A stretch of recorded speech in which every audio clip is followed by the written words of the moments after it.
Hey, welcome to a very special Brandon at Bandon podcast. This is the first, probably last, and only podcast ever about Bandon Dunes, at least from myself and my guest that I will announce shortly. But basically what happened is I've been on a buddies trip, 12 of us, for the last, since 2015. We've gone every other year. We've gone 4 times now. We were just at Bandon Dunes, Oregon recently. And I got a lot of response via email and social media wondering about favorite courses, what people are planning on going out there, what do they need to know. And I thought instead of just emailing everyone back and messaging everyone back, there's so much to talk about that I thought I would do it in a podcast format. So that's what we're doing. And I've got 2 of the guys who are on the trip with me, originally from the Twin Cities, now residing in Dallas, Texas. Kevin Decker joins. Thank you, Kevin. Thank you for having me. And originally from the east side of the river, the bad side of the river, now living in Eden Prairie, he finally found the proper home. Peter Pricco. Peter, thanks for joining. Appreciate you guys joining me to talk a little Bandon, because we just spent 5 days with each other. I was getting a little withdrawal from not seeing you guys.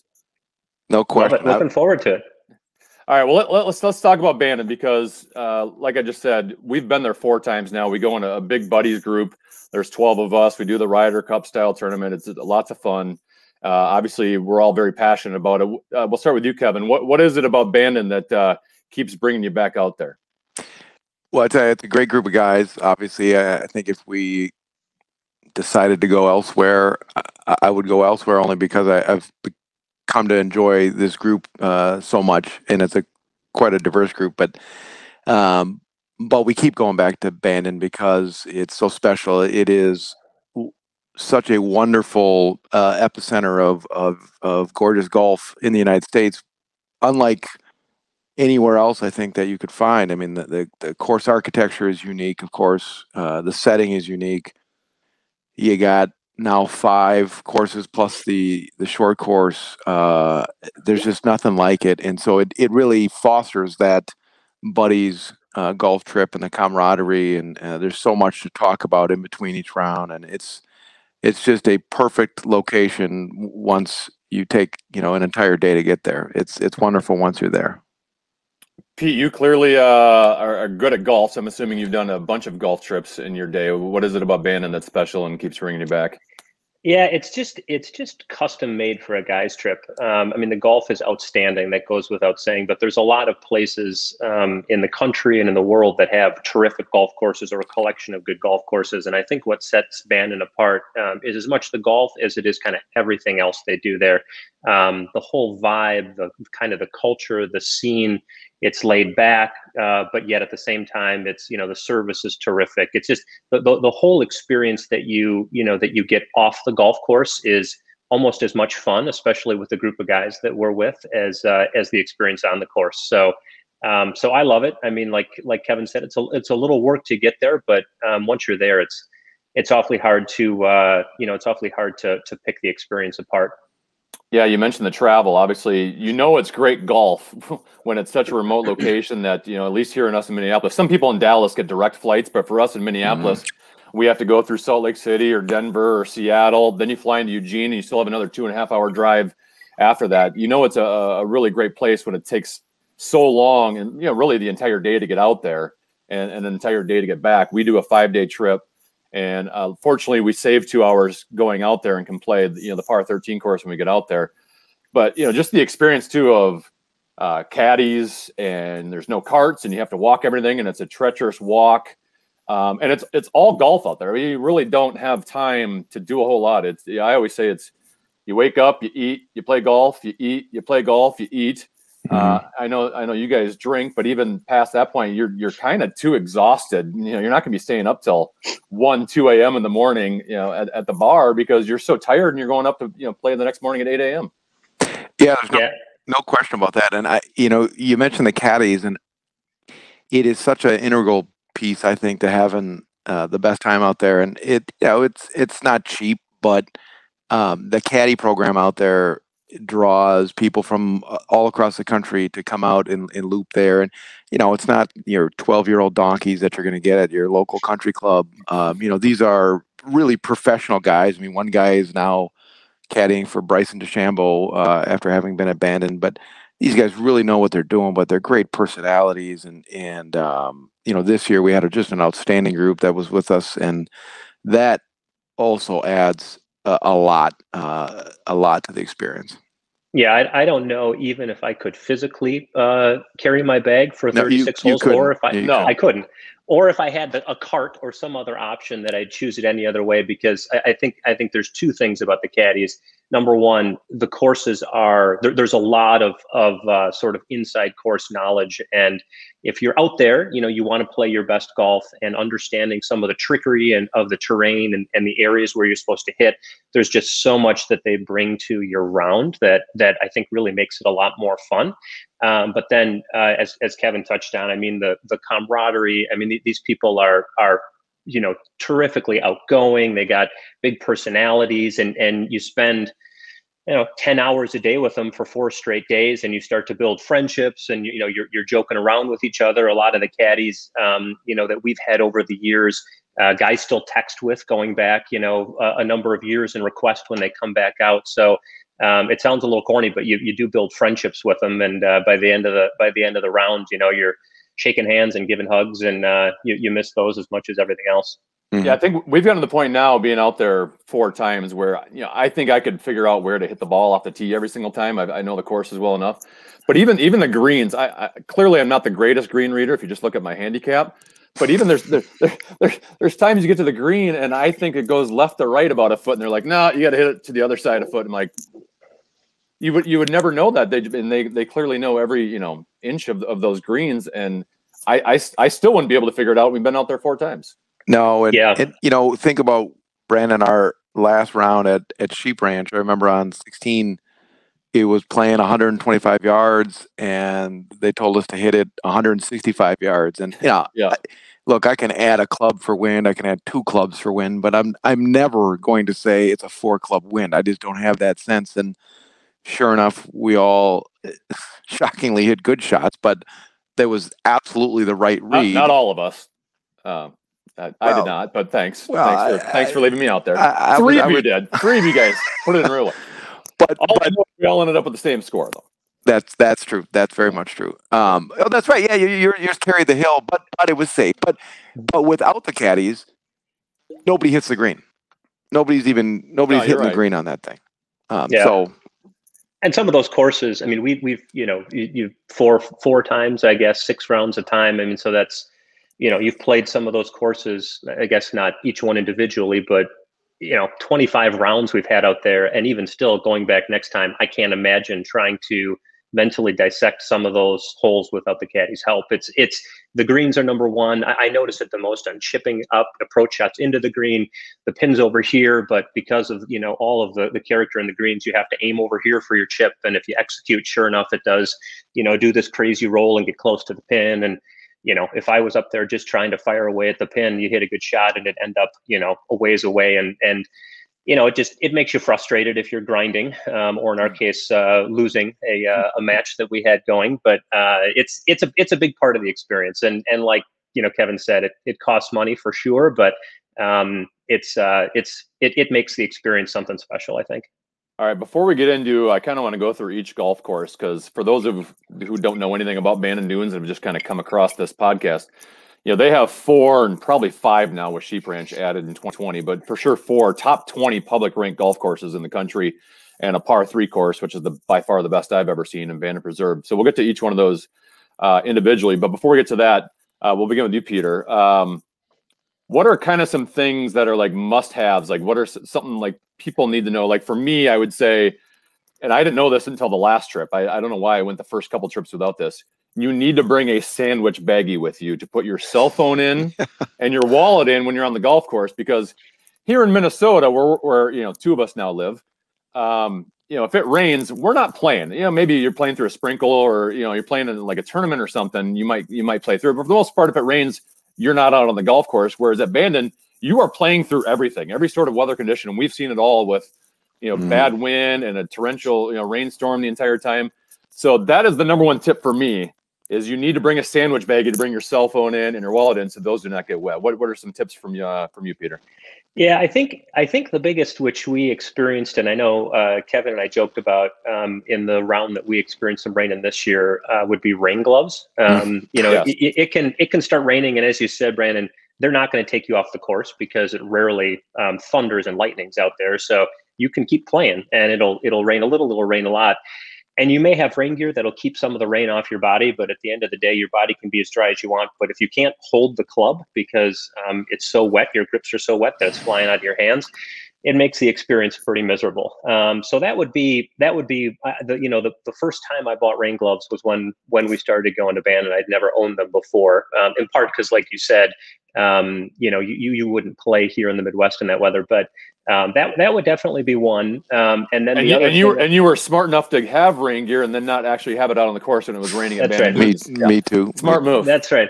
I mean, it's the beauty of the volatility of the weather there, right? You tee off on the first hole, and it's blue skies and sunny, and 6 holes later it's raining on you, and then 6 holes later it's blue skies and sunny again. So there's a lot of volatility to the weather. So I would say that, and then I think this last time after the fourth time I finally gotten good enough at understanding how to wear and layer enough clothes so that you're not out there and you're cold. The temperature 55 degrees or 60 degrees there feels about 10 degrees cooler than it does where we live most of our life. And so it's rare that you're going to hear somebody say they're hot when they're out on the course there. And usually it's the opposite. And when you're outside as much as we are, being warm and being at least somewhat comfortable and obviously being able to grip the club are all crucial things. Yeah, we've always gone in March or May, so maybe this is different in July and August. I don't think it is. I think it's just always real. But even on our trip, we just went out there. I would see groups in front of us wearing shorts and short sleeves, and I have never once regretted having pants on out there. And even I've got like 3 different upper body layers. I'm like, what are you guys doing? Like, there's never a situation in Bandon where you need to be wearing shorts. No, leave the shorts at home. And if you're wearing short sleeves, in most instances, plan on either having long sleeves underneath it or over top of it most of the day. Yep. All right, let's go through each course. We'll begin with you, Kevin. Bandon Dunes, the first course built out there in 1999, designed by David McClay Kidd. What do you like? What do you dislike about Bandon Dunes? Boy, what I dislike about it is the last 2 trips we've had rain on that course both times. Yep. Which is a bummer because it like anybody who golfs knows, if you play good at one place and all of a sudden you like that course a little bit better, you think the architecture is better and the conditioning is great. You play poor at a course and you start seeing, flaws that probably aren't really there. I think Bandon Dunes opens up so wonderfully. I love that first tee shot. It's right by the main clubhouse. You always have people there, either on the putting green, other people excited to come out and play behind you. And the first set of holes out there are really good. I don't have, so 1, 2, 3, 4, I guess is 4 where is the first time you get to see the ocean. Yeah, and you hit this tee shot to this dog leg, and then you get to the dog leg, and all of a sudden you're just staring at the ocean, and that's a pretty wonderful shot there. There's some really good holes on that course. I would say it used to be one that I thought was maybe better than all of them. I think as we've played it now a whole bunch of times, it's a wonderful course. I mean, if it was anywhere else, it would be just a mind-blowing experience. It still is a very good experience, but I think to the extent it suffers, it's because it's literally surrounded by all these other majestic courses. And I think the finish of that course is a little unexciting, a little uninteresting. Yeah. I think that the par 5 18, if you watch the USAM, there was plenty of excitement there in that last match, but or I guess that was maybe the semifinals, but they certainly, the holes leading up to it are so wonderful and so outstanding. And then it has to get you back toward the clubhouse. And so you're going away from the ocean. You still got plenty of gorse and canyons and things, but So it starts out wonderfully, and then you just sort of finish softly, I would say. What I would say, Peter, kind of what I like about it, I would say out of all the courses there, I think it's consistently the one that's the best throughout in terms of, I think every other course there's a hole or two you could pick apart and say, that's kind of a wonky hole. I don't like this hole. I don't know if there's one of those holes at Bandon. I was talking to Kevin before we got on today, and he was saying he didn't like 16 at Bandon Dunes, which to me is kind of the most scenic hole of the entire property. Yeah. And I guess another thing is I think the first time you play Bandon Dunes or any of the courses is kind of like a wow factor, and maybe that kind of wears off as you go along. And now we've been there 4 times, and Bandon Dunes up until this last time was one that we played twice each time. But I still think, even though 16 might be a little wonky in terms of distance and what club to play off the tee, I still think it's just an epic scenic hole that would still catch me every time. And I just don't think there's a bad hole on that golf course, Peter. Yeah, I think too, and likely the reason they chose to play the finals of the USAM there, and we enjoy this experience too. It's a great mash hole course, right? Some really good risk reward holes, especially at the end. 16, you can do everything from drive the green to depending upon which way the wind is going to be laying up with a mid. I mean, and the ocean's all right there. 17. There's plenty of OB in play. 18, there's plenty of OB in play. So the finishing holes line up well for exciting match play. And I agree. I think there are other parts of the compound where there are holes that you may pick apart a little bit. It felt like maybe they had to squeeze something into a specific piece of real estate, and it's hard to find a hole at Bandon. To me, the least exciting holes, and part of this you don't really feel because you're just running off adrenaline, are the first couple. They're still fun and exciting, but really I think that course starts going once you get to 4, and you see the ocean. You're playing around. 4 is a terrific hole. 5 is a terrific hole. 6. I mean, it just the next stretch of holes is really, really good. So. I like it. I think it's a good track. Like Kevin said, though, it is funny. This year, the time we played it was the worst weather. So, in recent memory, it's kind of like, well, I don't know how I think about it as much. Maybe I like the course where it was, nice and sunny and warm the whole time we played without much wind. And I also think that Bandon, and this is likely part of why the USGA picked it for the USAM match play, was I think it's the most difficult course.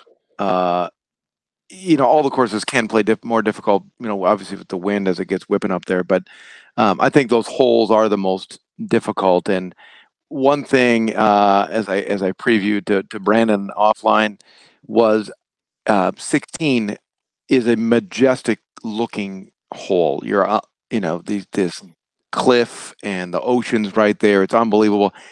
I just don't think it's a great golf hole. And then I started taking notes, and I think the 16th hole on 4 of the 5 courses up until Sheep Ranch that just opened this year, the 16th hole on all the courses are the least interesting golf holes. But basically every hole out there on the property at all the courses is wonderful to look at. There aren't any boring looking holes, that's for sure. Yeah.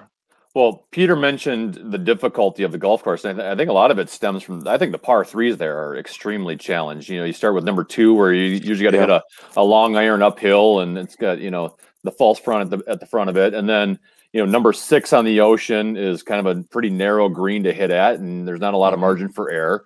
And then on the backside, 12, where you're hitting towards the ocean with just the one little sand trap in the front. That's just a small green to hit. I'd never hit that until this last time. We played that thing 6 times. That was my first green in regulation on my 7th attempt. And then it was raining. Yes. Yeah. Well, I had my rain gloves. Peter did not. That's why I defeated him on that hole. If you remember, Peter. I had to hope. Yeah. And then 15, I think that par 3 is the hardest hole on the entire property out of all the 4 golf courses. It might be. It's one of those, if you get a bogey there, you're happy to escape. Yeah. Even that one, if Peter remembers, I've never hit that green in my life. And I hit the front of the green, and it thought it was going to hold, and it just slid right down the hill. And pretty much anything off that green is a challenge to hold that thing and get it close. So the par 3s, I think, are extremely difficult, which makes, I think overall, you really don't catch a break there. Well, this trip led to several instances of Brandon saying, oh, "I've never done this before. I've never done that before," and so I think there might be some handicap adjustment for the next trip out there. Well, I should have been a worse handicap. My handicap got worse by the time. Anyways, and for everybody who's not aware, I'm not sure Brandon has worked through even half of the money that he took off of all of us in the skins game when we were out there. Well, I've said to you guys before, so for people who don't know, Peter is an extremely good golfer. What are you, a 3 handicap? He's really good. Day. Decker's a pretty solid handicap. He's a 6 or 7. Right? Yes. Yeah. And then, I've now reached to 12, which is the best of my lifetime. I've usually been in the 13, 14 range. But, Bandon, I think, does play well for my specific game because I am someone who can hit the ball a decent way off the tee, but you never know where it's going to go. It can go anywhere. Mm-hmm. It's much wider open for most of those courses other than Bandon Trails, which we'll get to. And, I think my handicap here in Minnesota is based off of I'm playing tree line courses, and when my drives go erratic, which happens all the time, then I'm punching out and I'm playing for bogey every hole. Whereas out there, I can hit a thing 50 yards to the right, and I can still get a green in regulation out there. So I do think it's a different style of golf out there too. Let's be honest. We played Old Macdonald, which we'll get to in a second. I don't use a sand wedge ever off the green. It's just if you miss the green, it's everything's elevated. You got to hit it up the hill, and I'm hitting putter off of everything. So. And because of the wind, it's a completely different style of golf out there. That reminds me of a great moment where Brandon and I have the same caddy, Brad, who was awesome, and we're playing Sheep Ranch, and we're both probably 20 yards off of the green. I can't remember which hole it was on the backside, but it's like he's pulling. 14. Brad pulls a wedge for me, and he pulls putter for Brandon. I said, "Well, why is he putting it?" He goes, "Because he can't chip." Well, and out there, I can't chip because you cannot hit behind the golf ball out there. You will chunk everything big time just based off of the sand under the grass. All right, let's move on to Pacific Dunes. I'm just going in order of when they were built out there. 2001 by Tom Doak. We'll get to rankings later on, but it's my favorite course out there. Peter, what do you dislike and like about Pacific Dunes? Boy, I mean, not to cut to the the content later on in the discussion, but I think the highest rated course on the property. I mean, it's beautiful. There's some, and you could say this for a lot of the courses. A lot of really, really good views up and down the ocean. Just some beautiful views. I'm trying to think. I think the course top to bottom, I enjoy. I'm not sure, there's any one thing that totally stands out as me as, wow, this, I'm really taken aback about this or that at Pac Dunes. But not to give a generic answer, but I enjoy just the course kind of top to bottom. Kevin? Yeah, I think almost every shot on that course requires you to think. There's no shot out there where it's like, okay, just kind of hit it forward. Even when the fairways are wide, there's certainly a side that you want to be on, or there's a bunker in play here or there. And obviously the wind, this is common throughout all of these. The wind changes everything out there, but I think you really have to be thoughtful when you're playing that course, and I appreciate that. I mean, it's hard. I mean, it's sort of a mental grind in that respect. And again, the caddies help you out so much.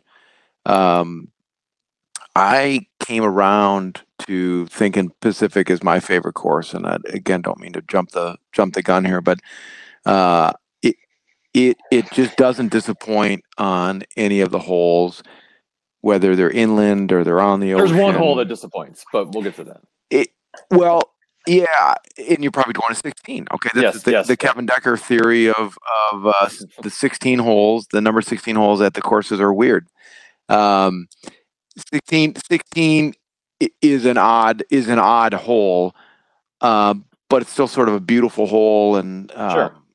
No, I think it's a great course. They're all very good walks. And Pacific has got a wonderful lunch spot or dinner spot, whatever the pro shop, and then the dining facility right there is pretty awesome. And they got this great fire where you can sit out and have 13, 14 Bandon Pale Ale, so it's pretty good. Yeah, the punch and bowl. the punch bowl, right? Yeah. Yeah. We haven't experienced the punch bowl a whole lot just because we're playing golf 36 holes a day. But yeah, I would say Pacific is kind of like Bandon, where it starts off, kind of slowly on one, and you ease your way up till you get to the third tee box, and then all of a sudden you're elevated up and you can see the entire property, and that's kind of when it hits you, and you can see the ocean. And I think the wow moments at Pacific are better than any of the wow moments anywhere else in terms of being on 3 tee box. 4, it's a long par 4 where you got wind behind you. So, you're going to have some, it's the longest drive of my life was on that hole because you got a 4 club wind behind you with a little runway that you got a runway that just keeps on going. But there's also the danger of, hitting into the ocean on the right. And then I really like, and it's probably, this goes back to Kevin, what you mentioned earlier, where, the holes and the courses you play better on, you're probably going to have better memories. And there's something about the stretch from like 9 to 13 that has always just felt really good with me. I kind of like 9 where you get the 2 greens. So one year you'll play it at the lower green. The next year you come up, you got to play at the upper green. And it plays completely differently. Some people might think back-to-back par 3s to start the back 9 are a little wonky. I kind of like it, with the one going at the ocean and then the one lined up on the ocean. You do the par 5, then I think 13 is a really cool hole along the ocean. The only complaint I have is 16. I just think I still don't know the proper play. You can hit driver where you can get close to the green, maybe with the wind behind you, but you could hit an iron to 100 yards out, and it's impossible to hold the green. It doesn't really matter what your strategy is on that hole. I think too, Brandon. I mean, that you mentioned the back-to-back par 3s, and I think a lot of people would hear that and think, "Wow, that's really strange." And if we played a course that had back-to-back par 3s, you kind of pick it apart. But they are 2 unbelievably good holes, and the views. You're going out to the ocean, then you're playing right parallel with the ocean. Really, really good holes. The one thing as you were talking that came to mind too, and maybe this is what makes Pacific a little bit more fun in some respects, is it feels like, I'm trying to think on the front, but certainly on the back, feels like the par 5s are a little more gettable out there. Is it the first par 5, is it 14 or 15? You're coming kind of straight down. It's a straight shot where, very reachable with the wind we seem to play prevailing. And so, a lot more eagle putts out there than some of the other par 5s, certainly out at, Dunes. It's more, 3-shot par 5. So, makes for some fun, right? Mm-hmm. Yeah. 12 and 15 on the par 5s on the backside. You can definitely get there in 2 if you hit the right clubs. Let's move on to the course that I fear playing every single time, just because it does kind of remind you a little bit. We've talked about this before, of northern Minnesota in terms of once you get away from the dunes, it's a wooded area. It's like it's the reason it's called trails. It's like you're walking through a trail, walking through the forest. Beautiful golf course, and I think there's no debating other than maybe hole 14. Just kind of the design, and that's actually the most scenic hole of them all. But in terms of just pure golf, I think 2 golf nuts like you guys, probably more so than me, who are a little bit more educated and think the game of golf better than I do, would probably come away thinking, this is probably the best thinking man's golf course of the bunch. A little more targety, I would say, than some of the others, where you can stand up and most of the other holes. Even if it's a short par 4, you could almost always hit driver if you want to. Trails is a little bit more strategy in terms of lines off the tee. And as you say, I mean, it comes into play because things are so wooded. It's a good course. I mean, you don't see a whole lot of the ocean, but despite that, if you were to take all the courses away from the ocean and sort of eliminate the scenic views, which is maybe a ridiculous proposition to throw out, but if you were to do that, trails might be my favorite. It's a good time. I think it does remind me, maybe it's because it reminds me of courses we get to play a lot here. Certainly accuracy is more of a premium out there. It's just, boy, that 14th hole is so bad, and I can't believe that it was the hole that that Kaiser sort of had the brainchild for the entire compound on. That he looked at that and thought that this is where it sort of all started, because it takes away from my experience for about 2 holes leading up to it and 2 holes after it, because I'm so angry about, most likely the double bogey I just made. It's a good looking hole though. Aesthetically pleasing. It's a wonderful. I mean, it's sort of like 16 at Bandon, where it's a gorgeous view, but as a golf hole, it's not that good. But I would echo most of what Peter said. I mean, it is a wonderful course. I always said when I was living in Minnesota that it was the least exciting course for me, because it was similar to going out and playing a course up north, playing, the Classic, or playing Spring Hill or something, with these big towering trees and wonderful track. And then, I was thinking to myself, why don't, I'm not traveling for a full day to go play a course that, is accessible 3 hours north of me. Now it's a little bit different, living in the Dallas area. And I think I actually might appreciate trails a little bit more because of that. And I think every time I play it, I do like it more. I think it starts great. I think it's awesome up till 14. Like Peter said, I play 14. Actually, 13. I started thinking about 14. Like, God, we're coming up this stupid hole, and why are we doing this? And then I don't care for the finish all that much at trails, except for the 17th. That par 3 is phenomenal. Wonderful. Yeah. And then 18 is a really 18's a letdown. It is a letdown. It's a really good match play hole, but it's not as good as the rest of the holes on that course. But it's still a very, very good course, and I think Minnesotans as a whole would rank the other ones higher, only because trails is most like what they would be normally used to. One thing I would say too, and I know we were fortunate enough to do it this year, and I don't know if sort of the foresight went into it. I'm trying to remember the sequencing with which we played the courses in the past, but what I would definitely recommend. There was no foresight. No foresight went into anything in this trip. Random luck. So we'll assume that the people who help us book the tee times thought this way, but I don't think I'd want to play trails first, and I wouldn't want to play it last. I think it's a nice change of pace between some of the other courses, because it is so different. So to play, 1 or 2 of the others, play trails, and then get to the others would be the way I would recommend seeing the property. I don't think it would.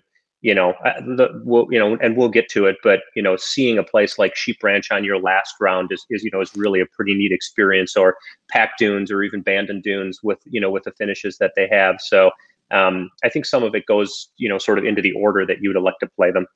Yeah. So the order we played it in, other than Preserve, is we played Sheep Ranch first time in the morning, because we'd never played Sheep Ranch until this year.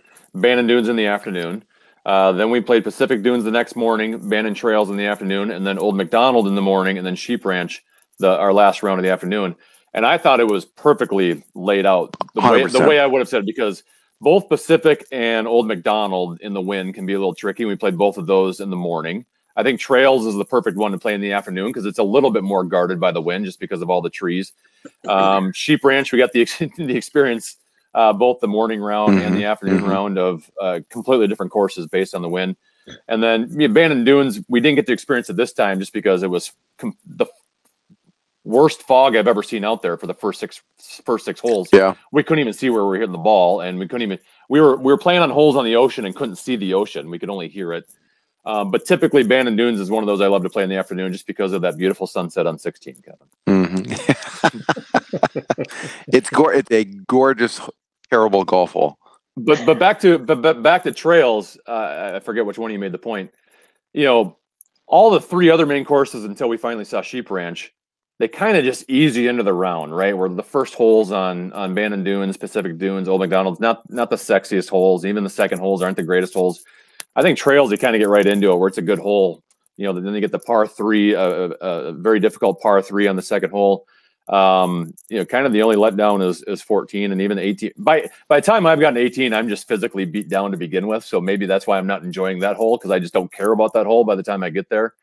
But I love that trails right out of the gate is a good hole. And to your point, Peter, earlier, I think it is a shot maker's course, which is why I don't like it as much, because you can't, you can play Old Macdonald and I get driver basically on every par 4 and par 5 out there. You're never thinking, no, I need to lay up with a 3-wood, or, there are some people that are really good with 2 irons that you can hit 2 irons off the tee. Out there, you have to think about every single tee shot of, is this a driver? And driver was trouble for me on a lot of the holes. I couldn't hit driver just based on the way it kind of pinches in. You don't have as much landing space. So it really makes you think on every tee box which club you're going to hit. Well, but Brandon is sort of the Bryson DeChambeau of our group, where he can, he tries to intimidate courses and break them down, and they just weren't having any of it. So no. All right, let's move on to Old Macdonald. Old Macdonald for me, it was built in 2010. Tom Doak and Jim Rubina were the architects.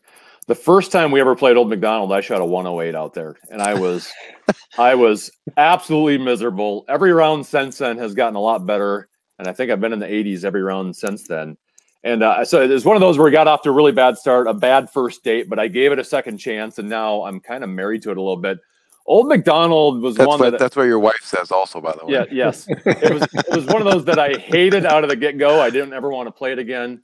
And I'm not going to act like it's on Pacific and Bannon's level for me, but I will say it's a very unique golf course that's nothing like any other golf experience I'll ever have anywhere else. And I think that alone makes it a really cool golf course to play. So I was talking to our friend Runga, who was on the first 3 trips with us tonight, and I was telling him Old Macdonald, I was the outlier in our group for sure, where I used to say Old Macdonald was my favorite because it is the most unique course. I mean, there's nothing like it. It is just a bare piece of property. There's some hills and things in there, but it is, here's the tee box, and then out there's the flag, and try to get it in there in as few holes or a few shots as you can. And I still love it, but I think it is similar enough to Sheep Ranch, and Sheep Ranch is so gorgeous and is on the ocean that I think Sheep Ranch in some way brought Old Macdonald down in my view. I still love playing Old Macdonald. I still feel like I'm, old Tom Morris out there trying to play the game as it once was thought of. But I'm playing it much worse than him, with much better equipment, by the way. But so it's a wonderful golf experience because it's unlike anything you're going to do anywhere else, virtually in the United States. But for the course that they just opened up in Sheep Ranch, which I think plays a lot similar. However, it's much more beautiful, I think, Sheep Ranch. Old Tom Morris hit a driver off the T2 decker. He didn't hit 2-iron ever. Well, I was surgical with that 2-iron. No, I think Old Mac is interesting. I mean, the most notable characteristic of the course, for people who haven't played it, is the greens are enormous, right? So they must be they're like nothing I've seen anywhere else other than there. You might have a 40-yard putt and be on the green if you're on the wrong side of it. So you can have these incredibly long putts. You can strike the ball, so and putt well and still score okay. I think, to me, the thing that stands out about Old Mac, and we played it in pretty good weather, a little bit of wind, but pretty good weather. It's a hard golf course. I think it's a hard golf course. The first couple holes are pretty calm, but there's that stretch, 10, 11, 12 that are, I think 10 this year was playing into what was a modest wind out there, call it 10 to 15 miles an hour.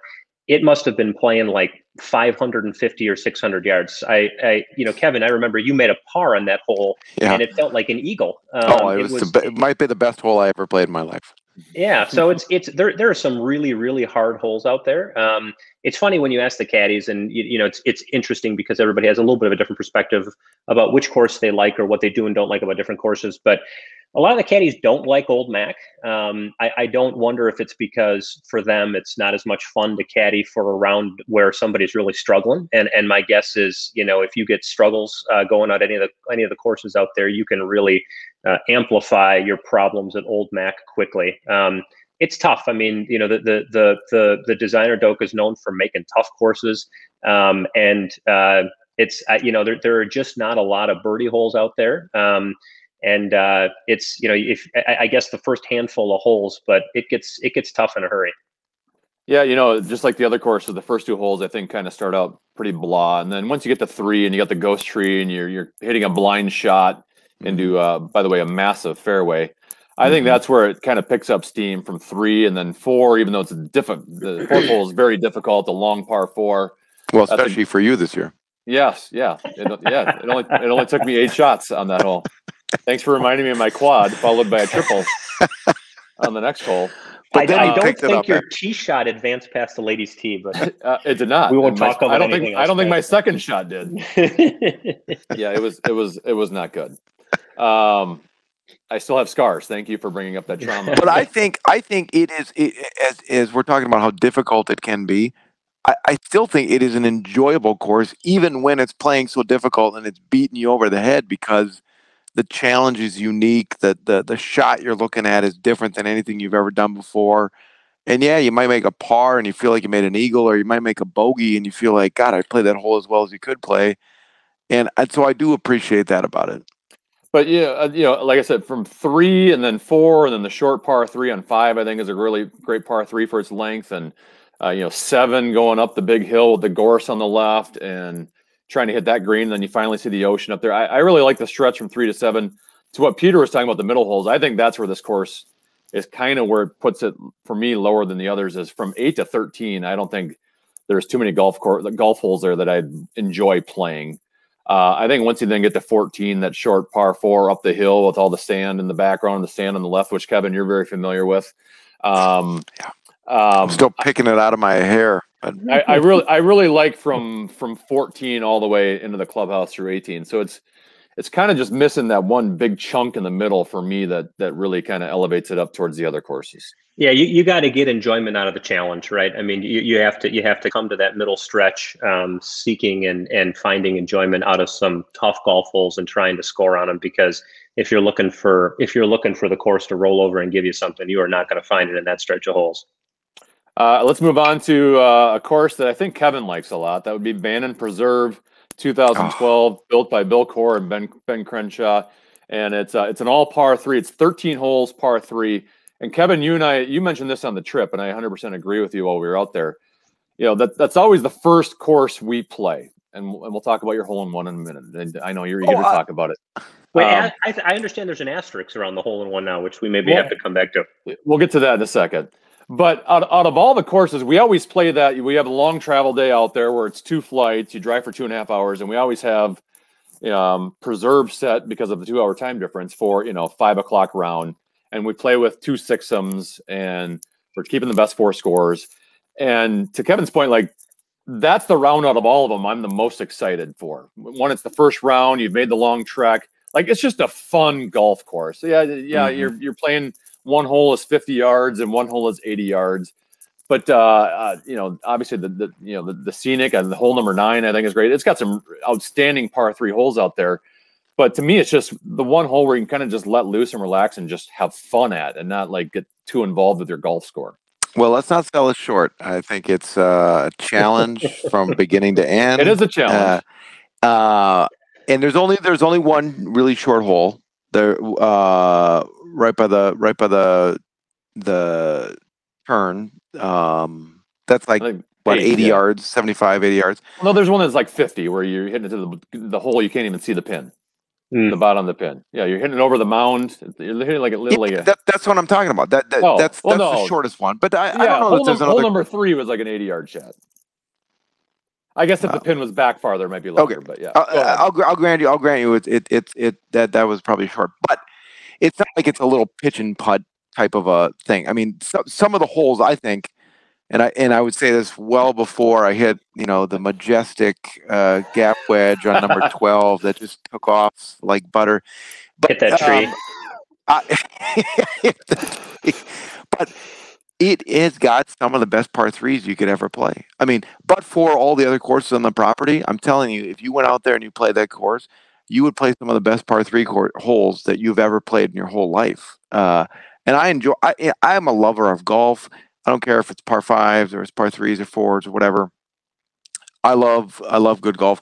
there are some awesome shots out there, and I enjoy the heck out of that. And like you said, you get out there, you've been traveling all day, you've been looking forward to this trip for 2 years.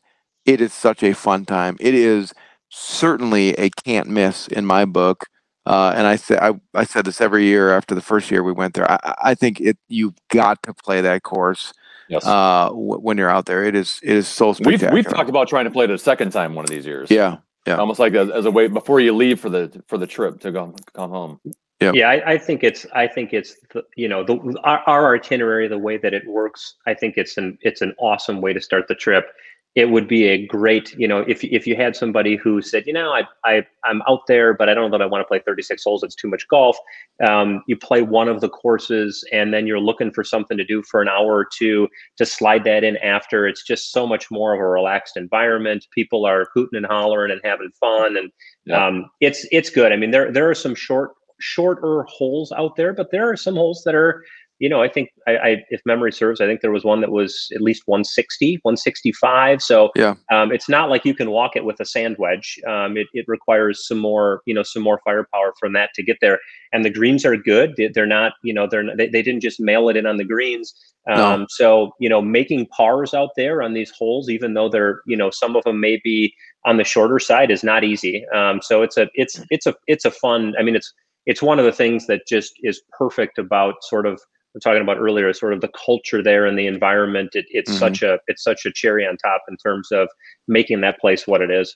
And while the greens aren't on the ocean, you see the ocean virtually the whole way around that course, and you see Bandon Dunes, and you can see over. I mean, it offers some of the best views that you'll get on the property. So it is certainly a must do. There was a group of friends of mine who went out there, and one guy was poo-pooing going to play the Preserve, and I said, you don't know what you're missing, man. It is going to have some of the best golf shots, and you're going to have so much fun doing it. And I certainly wouldn't go out there and not play that course. And I think that 12th hole is maybe the most challenging golf course ever in the entire North continent of North America. It is a thinking man's hole, and I mean, it requires skill. I mean, you've got to be able to shape the ball just so, and it is something else, something I won't forget. For those of you who don't know what we're talking about, Kevin got a hole-in-one. That's the first hole-in-one I've ever witnessed in my life, so that was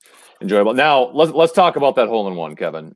Peter was in a different group, so he did not see the shot.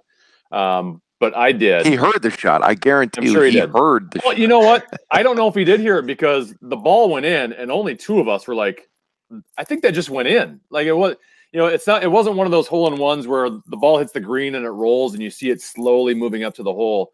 Like yours, and let's face it, you weren't happy with your shot because you thought you hit it right at the green, which you did. You hit the mound on the right, it one hopped in, it Kobe'd in on the fly. Yep. Which is why we were kind of unsure whether it went in or not. I thought it went in, but you don't know. It happened so fast. You're just kind of shocked. The ball was starting right, so you weren't expecting it to go in the hole. You didn't celebrate right away. So one, I think you were disappointed in your shot when it was mid-flight. And two, did you see the thing go in or not? I did not see it go in. And honest to God, though, I just couldn't believe that it had gone in because it was such a perfect moment, playing out there with buddies at this, this cathedral of golf in the United States and the world. So honestly, I couldn't, and I think you were the first one who said, I think that went in. And I was like, no way, because I couldn't believe that it could have gone in. Now we saw it hop and then we saw it disappear. And there's nowhere it could have gone because we would have seen it roll out. But it was coming in hot, so you would have thought you would have been able to see it. I mean, you're making it sound like I thinned a 7-iron and was going to kill somebody. If it doesn't go in the hole, it's on the far left side of the green, and you're 3-putting like the rest of us. Well, from there, putt. You guys would have been. We 4-putted. The three of us 4-putted from down there. We made an ace, and because we were counting four golfers, we were playing sixums. We made an ace, and then 3 other guys 4-putted. I mean, come on. Yes. That was the best we could do. But no, so much fun. And again, a testament to how good that place is. I walked off the course, and they had a little a framed plaque for me ready in the clubhouse with the picture of the 12th hole saying, hole in one, number 12, Bannon Preserve. I mean, that's how well they're like the Disney World of golf, where they have got the customer service experience down to a T. It was amazing. Surprised it's not hanging up behind you right now. Yeah. Yeah, right. And I'm playing in the group in front of it, and in front of Kevin. And the reason we didn't know there was a hole in one was because you would have thought it was Kevin's like 8th hole in one. Did your lips curl up at the end and form a little bit of a smile? You got to pretend like you've done it before. I had done it one other time, but I had done it when I didn't really know what I was doing on a golf course. So this was more meaningful because I had played, I don't know, 50,000 holes of golf since then. But it was great. It was great being there with all you guys, and I'm just happy I could make Brandon's dreams come true by getting to see my hole in one. No, compare that to what was the hole on Old Mac? Where was it? What's the par 3 with the downhill? Is it 7? 8. 8. So we were on 9. Right. Yes. With both of you guys, and we're almost up by the green, and the group behind us hits a hole in one. Before his playing partner is even hit, he throws his club up and runs down probably about a 60-degree slope, screaming loud enough for everybody from 6 holes around to hear, and then turns around and runs back up. And our caddies were all joking that he may have keeled over and lost his life on that tee box because he was so out of breath from sprinting up and down that hill. Yeah. As it was happening, the thought that came to my mind was Tony Finau at the Masters when he got the hole in one in the par 3, and he starts running down and dancing, and he basically almost broke his ankle. That was my thought as that guy was running down the hill, because that was a steep hill he was running down. Yeah. So to your point, Kevin, he's never been there before.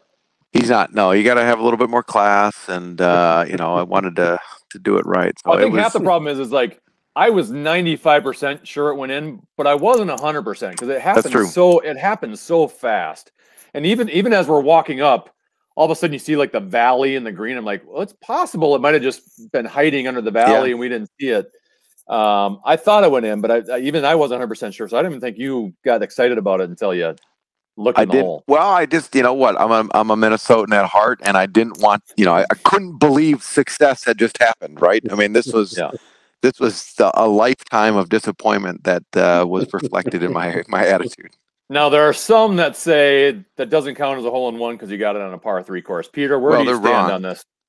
I think that's nonsense. I mean, he hit a shot off a tee. What was that hole? It was not a short hole. It was 119, I think. 119. Yeah. So that's a legitimate par 3. Blind pin behind all types of undulation. That seems legitimate to me. The thing that I hold on to, and this was Max Homa, who recently, and he's always kind of spouting BS, and who knows if he was even serious in it, but there are the little markers on the tee boxes, that say, make it an official tee marker, says Oregon Golf Association, or if you see them in Minnesota, you'd see, the Minnesota Golf Association has, certified in effect this is kind of the beginning of the hole. So they have those. It's not like some of these par 3 courses where they can throw the tees wherever they want because it's not a real hole. So I think that's all nonsense. I think it's as good as it can get. And you know what? I don't care what they say. I had fun doing it, and being, like I said, being with you guys was so awesome. I had one, or I had almost had one 2 days prior to that, and this one was so much more enjoyable because I was playing with all you guys, and I couldn't have been more happy to buy Brandon his Diet Pepsi and Peter his 14 handles of whiskey or whatever it was he had. So now, do we all owe you money? Weren't we supposed to be paying? Yes, you for this? we do owe him money. No, that was waived. That was waived out of respect for how much fun it was. Yep. Nonsense. Okay. Yep. All right. Let's move on to the final course, Sheep Ranch, brand new, which is maybe a reason we went back out there for a 4th time because we hadn't seen Sheep Ranch yet. Just built in 2020, once again by Bill Corr and Ben Crenshaw. And this is, in previous trips before Sheep Ranch was built, we would always play Bandon Dunes and Pacific Dunes twice each because we play 6 rounds. Well, this time we opted to play the other 4 each once, Sheep Ranch twice, since we hadn't experienced it. First time we played it morning round, and at that point, not a whole lot of wind. Probably the least challenging course. I guess my score on it would justify that take. Then the last time we played it, the wind picked up, and it was a much different course. I would say, from Bandon Dunes and Pacific Dunes, you kind of don't necessarily see the ocean right away, and you kind of work your way into it, and it kind of reveals itself. Bandon Dunes, the second you get off the shuttle, you see Sheep Ranch, the second you get off the shuttle, you see the entire course. You see the ocean, and basically every hole you're on, you're going to see the ocean at some point. 9 of the greens are actually on the cliffs, on the ocean, and even the holes that are inland, you can see everything. It's very wide open, and you get a first look at it right on that first hole. I was. Go ahead, Peter. Go ahead, Kevin. I was going to say I was so impressed with it, and like Brandon said, it was certainly a core reason that we went out there again. And ironically, it was probably 80% of the reason that I wanted to go back out there again, and yet getting out there again made me love all the other courses even more than I had before. But I was so excited to see it. It had so much acclaim, and it was so fun to play it in 2 very distinct states. And the first time playing it, it was pretty benign. It's not it is maybe the most beautiful course.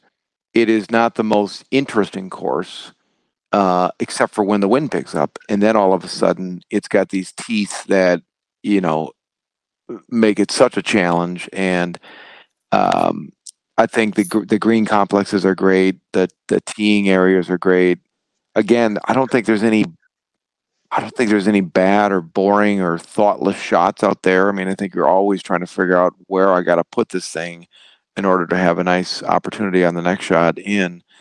I loved playing it the first time when it was just a beautiful walk, and then the second time when it was a real challenge, and I loved it. It is as good of an experience if you can play with the wind up, I think, as any of the courses. I probably wouldn't rank it first, only because the variability, I think, of that course is probably the greatest of all the courses in terms of playing it without wind or with wind.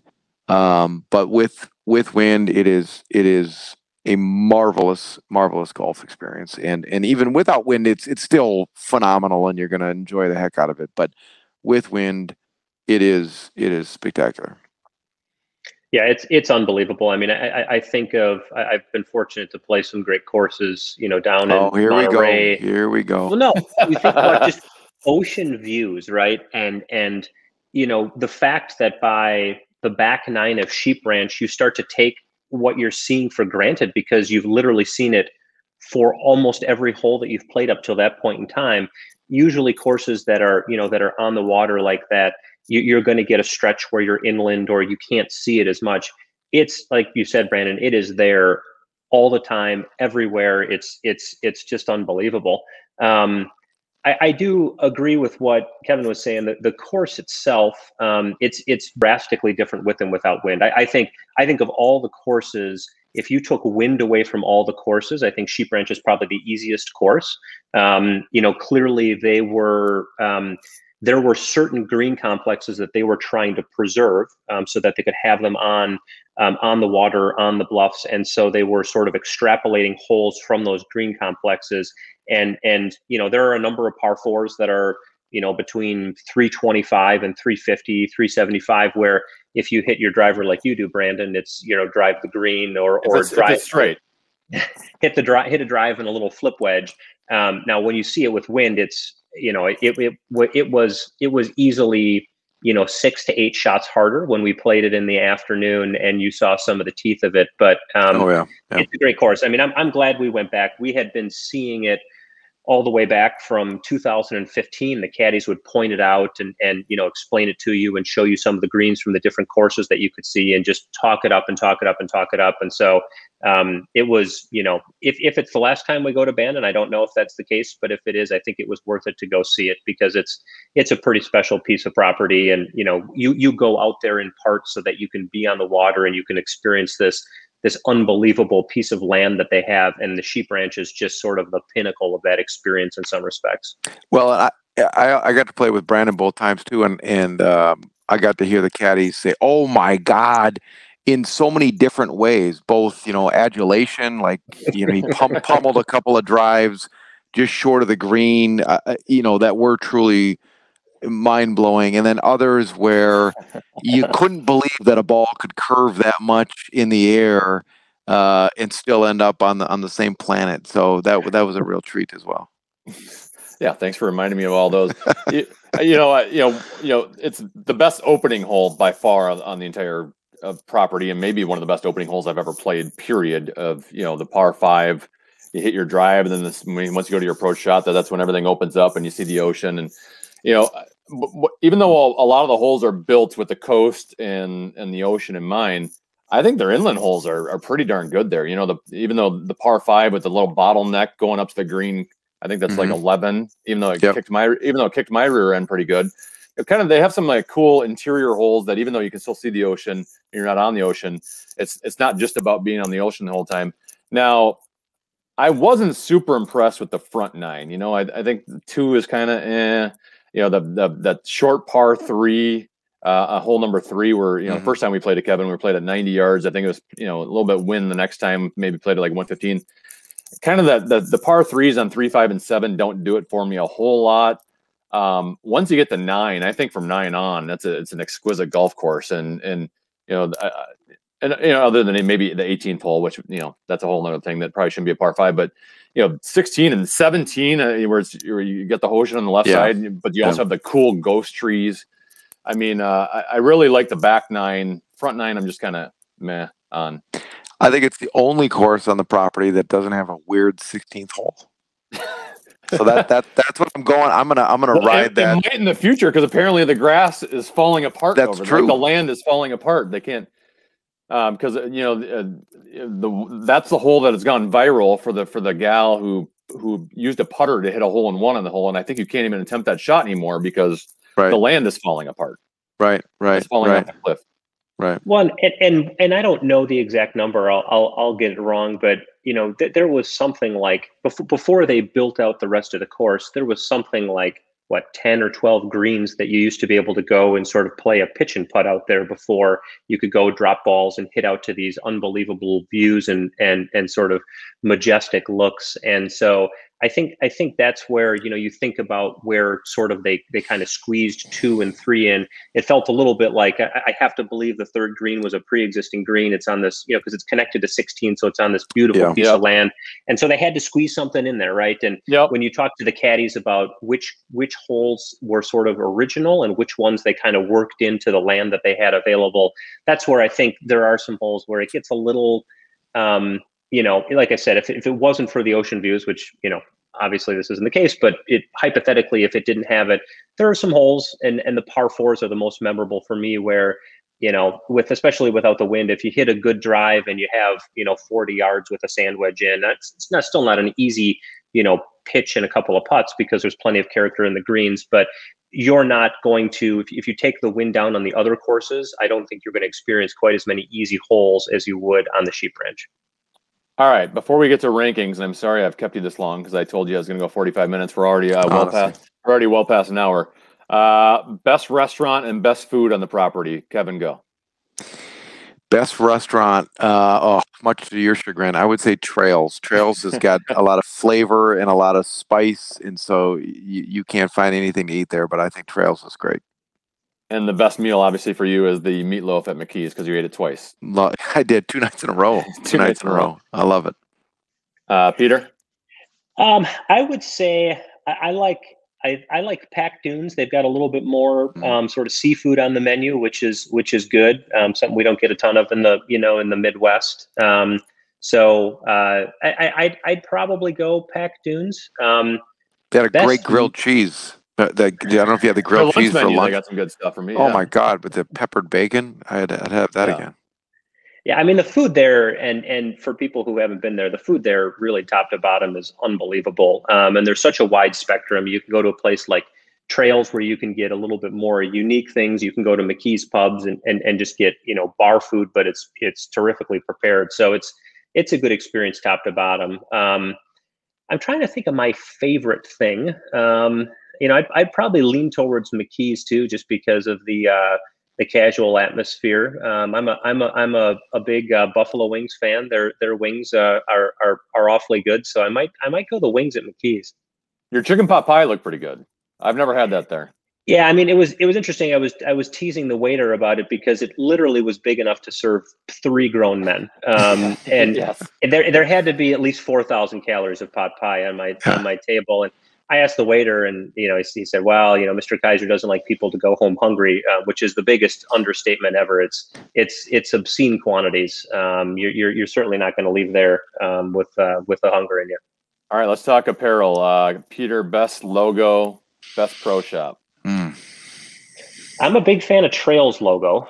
I have a couple of shirts from Trails. Best, it is probably the smallest pro shop. Best pro shop is probably Bandon Dunes, just because I would say it's the biggest, so it has the most choice. I got everything. Yeah. I am a big fan of the Sheep Ranch logo too, though. I think it's pretty cool.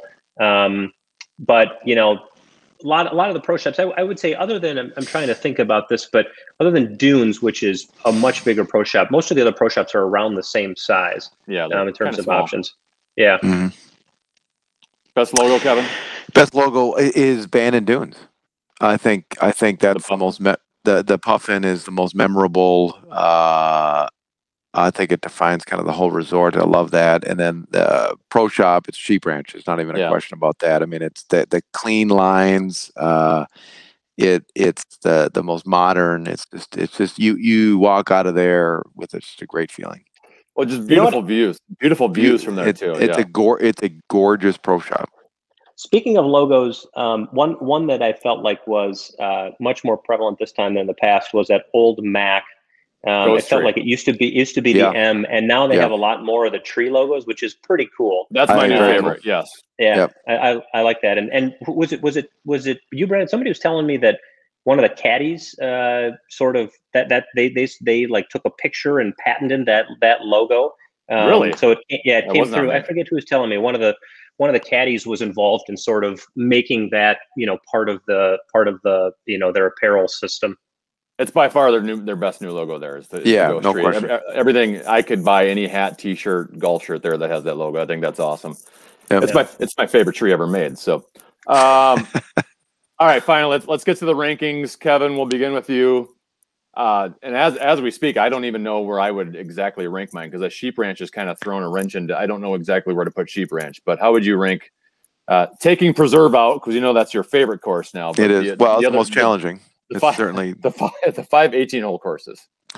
I got to go Pacific Dunes 1. I still love Old Macdonald, again, for its unique character. I would put Sheep Ranch up there, but for the fact that it plays so differently with and without wind. So I'd probably go Pacific Dunes, Old Mac, Bandon Dunes. I put Trails 4th, again, just because it's most similar to a lot of other courses that you would play. Although as a golf course, it is spectacular. Well, then I have Sheep Ranch last, Sheep Ranch which last. doesn't. Well, and that doesn't. I mean, that doesn't make sense. I feel like there's got to be a Sheep Ranch with wind and a Sheep Ranch without wind. With wind, it's probably 1B or 2. And without wind, I would say it's 4 or 5. But the wind really makes a significant difference. Well, it's funny you mentioned that, because I think I had an 11-shot difference from playing without wind to having wind. I enjoyed it more with wind, because the first time the first time I shot a really good score and didn't think I played great, you know, and then to me, it just showed I thought the course was kind of blah that day. But when it became more of a challenge, I actually did enjoy it more. Yeah. Peter? So are these rankings just based on what we enjoy the most, you know, sort of hardest, or what? However you interpret the question, Peter. All right. This is a really hard question because I will have a course that's last, and I would say, you know, my 5th favorite course I could play 50 times a year and not get sick of it. So they really are 5 good courses. Favorite, I would probably say, is probably Bandon Dunes, followed by, I'd probably put Trails up as 2, maybe followed by Sheep Ranch, Pack, and Old Macdonald. I feel like that's probably my order, but you know, it's hard because, like we were saying earlier, you know, you've got a better impression of one course versus the other because the last time we played it, the weather was beautiful or the weather was horrible. But trying to think through and eliminate all those variables, I think that's probably the order I would go with. Well, and these can change every time we go out there. That's the amazing thing. Is they do. You could have your rankings now, and then 2 years from now, you could completely change it. I've always had Pacific Dunes #1, and I've never really swayed from that. Even though the last time we were out there 2 years ago, and the wind was the worst wind I've ever played in, I started to lose my love a little bit for Pacific Dunes, but I rekindled that love this year. I'd have Bandon Dunes #2. #3 is where it kind of gets dicey for me. Just because I'd kind of put my mind after the first time we played Sheep Ranch and just thinking, it's just okay. And the views were great. But then I liked it a lot more the second time. And I think that back 9 probably could compete with any set of 9 holes on any of the courses. I think I might move Sheep Ranch to #3, Old Macdonald 4, and Trails #5, but it's not Trails, it's me. It's not the course, it's me. I can't play it. So I don't have many enjoyable experiences there. Maybe you wouldn't play that 50 times a year and still enjoy it. Wow. I'd have to change my game up a little bit. Well, thank you. Go ahead. I was just going to say, you know, as we're talking about what courses are our favorites and whatnot, if I was going out there and I had the opportunity to play 5 times, I would certainly play each of the courses. Yeah. There isn't one course that's not good enough to play, nor is there one course that is way better than the others, and you got to play it twice. Like they're all great. Outstanding. They're all outstanding courses. And there are not a lot of resorts you can say that about. I think most resorts that have 5 courses, you would hear people say, "Well, I'd probably play this twice, and you know, and maybe skip these or those." There just aren't skippable courses out there. Yeah. Guys, really appreciate your time. We went a little longer than I wanted to, but it was fun catching up with you. And Peter, I basically just see you every 2 years, so I'll see you in 2 years again. Until 2023. 2023. And you'll probably have a cigarette in your mouth at the time. All right. We'll see you down south here soon, I hope, Brandon. Yeah. Can't wait to visit you. Talk to you guys soon. You guys. All right. All right. Thank you so much, Peter Pricco, Kevin Decker, for joining me. This has been Brandon at Bannon, a very special edition Bandon Dunes related podcast. Hopefully you enjoyed it. Really appreciate it. Bye.